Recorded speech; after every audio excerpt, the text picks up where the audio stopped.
សួស្តីបងប្អូនទាំងអស់គ្នាជួបគ្នាសាជាថ្មីនៅក្នុងវីដេអូ8ខ្នាតរបស់ខ្ញុំហើយនេះជាវីដេអូទី3សម្រាប់វីដេអូ8ខ្នាតដែលខ្ញុំបានចេញវីដេអូទី1គឺនិយាយអំពីការបំបែកខ្នាតដោយប្រើតារាងហើយវីដេអូទី2គឺការបំបែកខ្នាតដោយប្រើតម្លៃពហុគុណនៃខ្នាតហើយនៅក្នុងវីដេអូនេះគឺខ្ញុំបង្ហាញអំពីការបំបែកខ្នាតដោយប្រើ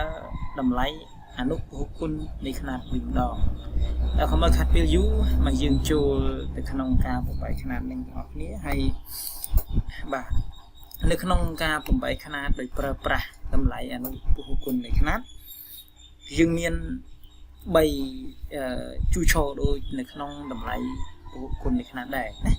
អញ្ចឹងដូចក្នុងនេះគឺខ្ញុំមានជួឆោ3ដូចគ្នាដែរបាទជួឆោ3នេះខាងនេះខ្ញុំតាំងជាបុព្វបុត្រដែលយើងអានជាឡាតាំងណាបាទសរសេរជាអង់គ្លេសហើយមានស៊ីងអានជាភាសាខ្មែរទូកដាលនេះគឺនិមិត្តសញ្ញាដែល symbol ហើយយើងមានតាំងបាទជានិមិត្តសញ្ញាអក្សរបែបនេះមាន D មាន C ចឹងទៅហើយខាងនេះគឺជាតម្លៃរបស់វាតើនិមិត្តសញ្ញា D នេះតម្លៃប្រមាណណាអញ្ចឹងខ្ញុំបង្ហាញ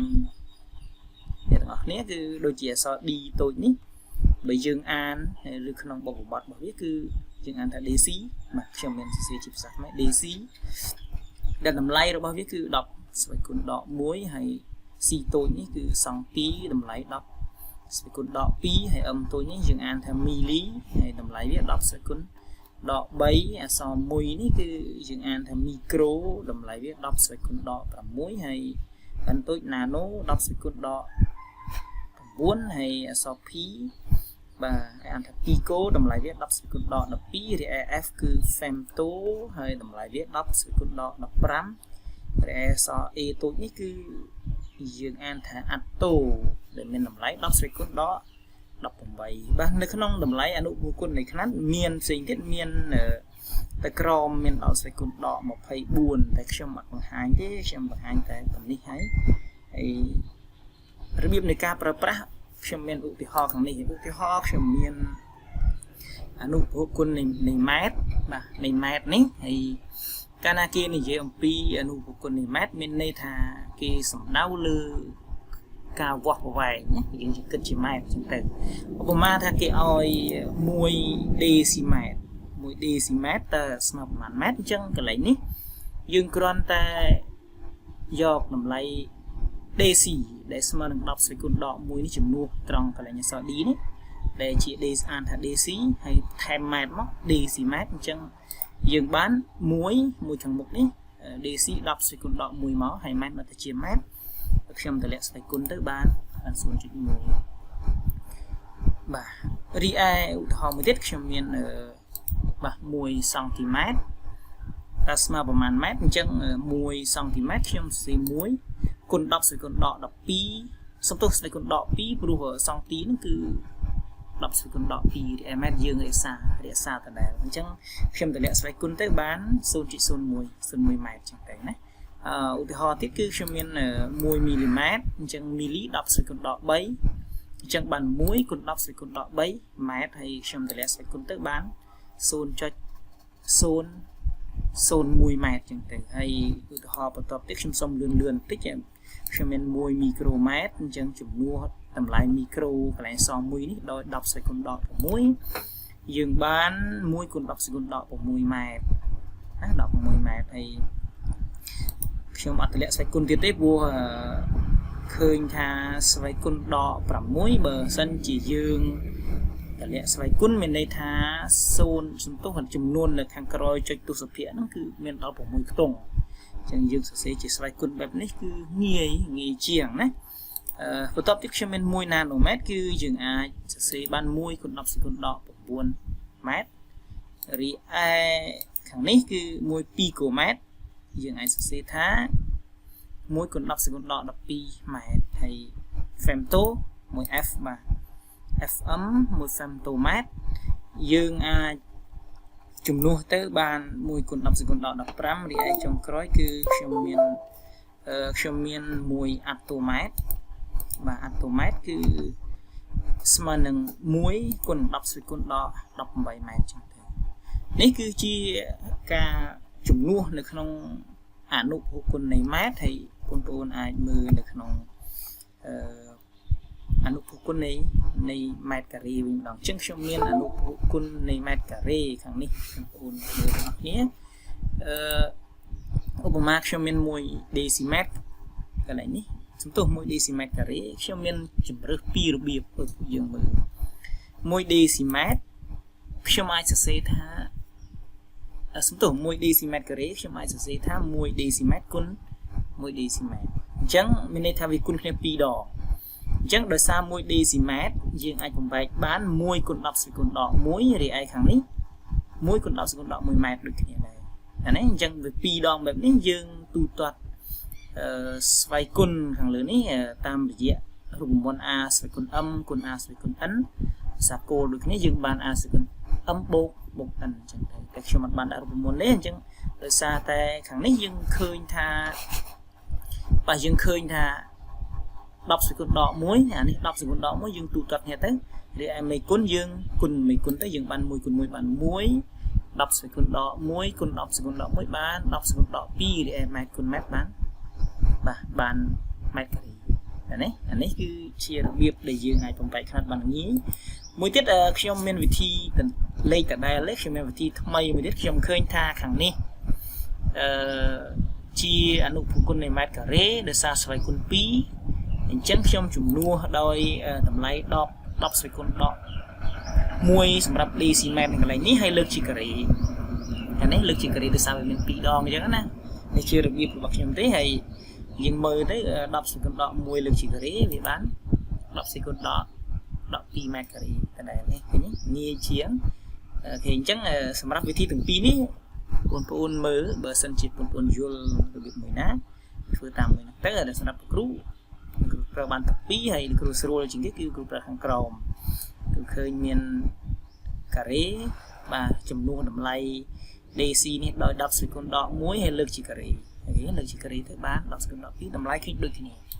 ឧទាហរណ៍ មួយ ទៀត ខ្ញុំ មាន 10 មីលីម៉ែត្រ ការ៉េ អញ្ចឹង ខ្ញុំ ប្រើ តាម របៀប ខាង ក្រោម យើង អាច សរសេរ ថា 10 បាទ 10 ខាង មុខ ហើយ មីលី 10 ស្វ័យគុណ ប៉ុន្មាន ដល់ 3 ណា ដល់ 3 ហើយ សារ វា ការ៉េ ខ្ញុំ លើក វា ជា ការ៉េ ទៅ អញ្ចឹង ខ្ញុំ ទទួល បាន 10 គុណ នឹង 10 ដោយសារ 10 ស្វ័យគុណ ដល់ 3 លើក ជា ការ៉េ បាន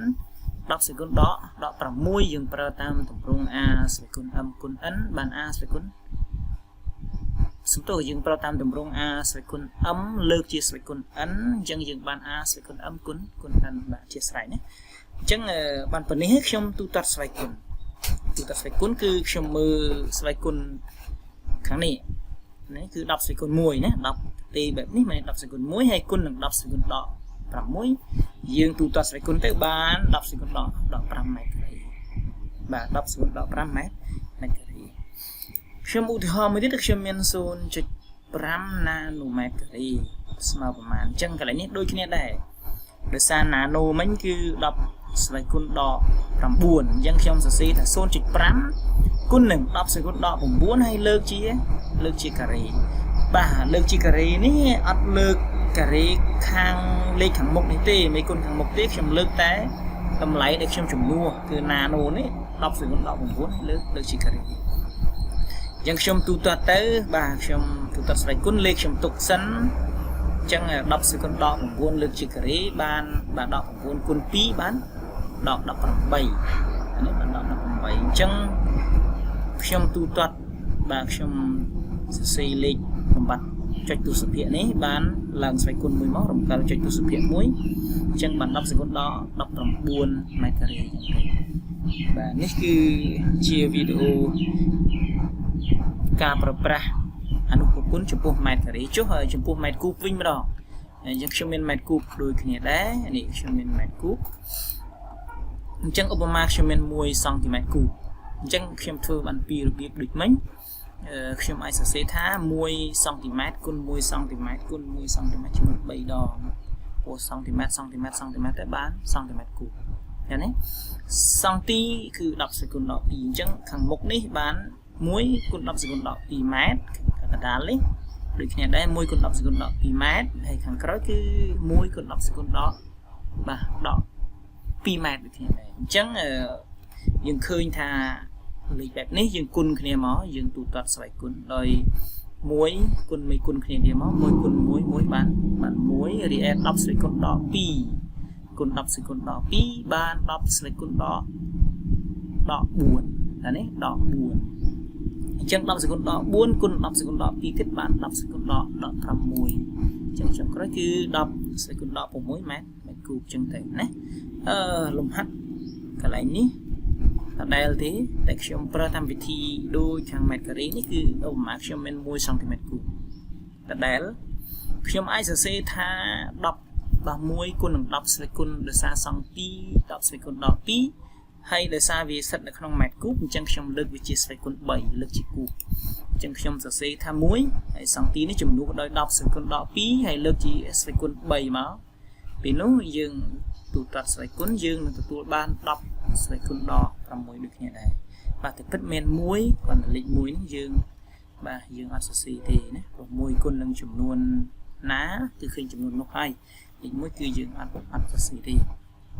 មកខ្ញុំមានខបាទ10មីក្រូម៉ែត្រគូបអញ្ចឹងខ្ញុំសរសេរថា10បាទដោយសារមីក្រូ10ស្វ័យគុណដក6អញ្ចឹងហើយលើកជាស្វ័យគុណ3មកបាទ10ស្វ័យគុណដក6លើកជាស្វ័យគុណ3អញ្ចឹងយើងទទួលបានគឺ10នេះដដែលហើយដក10សេគុណដក6លើកជាស្វ័យគុណ3បានដក18ខ្ញុំទូទាត់បាទលេខ10សេគុណ1នេះបាទ10ហើយនឹង10សេគុណដក8ទៅយើងសល់10សេគុណដក17ម៉ែត្រគូបអញ្ចឹងទៅណាបាទបន្តមកទៀតខ្ញុំមានឧទាហរណ៍មួយទៀតគឺ 0.5 ពីកូម៉ែត្រគូបអូខេអញ្ចឹងខ្ញុំសរសេរបាន 0.5 ដោយសារ2គូនេះ10ស្វ័យគុណដក10ប្រហែលដែរគឺដក12អញ្ចឹងស្វ័យគុណ3យើងលើកជាស្វ័យគុណ3មកយើងបាន 0.5 គុណនឹង10ស្វ័យគុណដក12លើកជាស្វ័យគុណ3ឃើញទេយើងទូទាត់យើងទទួលបាន 0.5 គុណ10ស្វ័យគុណដក36ហើយលេខ 0.5 នេះខ្ញុំទូទាត់មកគឺវាបាន5គុណ10ស្វ័យគុណដក37ម៉ែត្រគូបចឹងទៅបាទនេះគឺជាវីដេអូនៃការប្រើប្រាស់នៅក្នុងតម្លៃអនុប្រគុណនៃម៉ែត្រអនុប្រគុណនៃម៉ែត្រការ៉េហើយនិងម៉ែត្រគូបផងដែរហើយអរគុណសម្រាប់ការតាមដានហើយក្នុងមួយវីដេអូនេះខ្ញុំបញ្ចប់តែប៉ុណ្ណេះហើយសូមអធិស្ឋានរកកំហុសខុសឆ្គងដែលខ្ញុំបាទប្រើប្រាស់ទៅមានភាពរអាក់រអួលសម្លេងរំខានខ្លះបាទអញ្ចឹងសូមអធិស្ឋានហើយសូមអរគុណ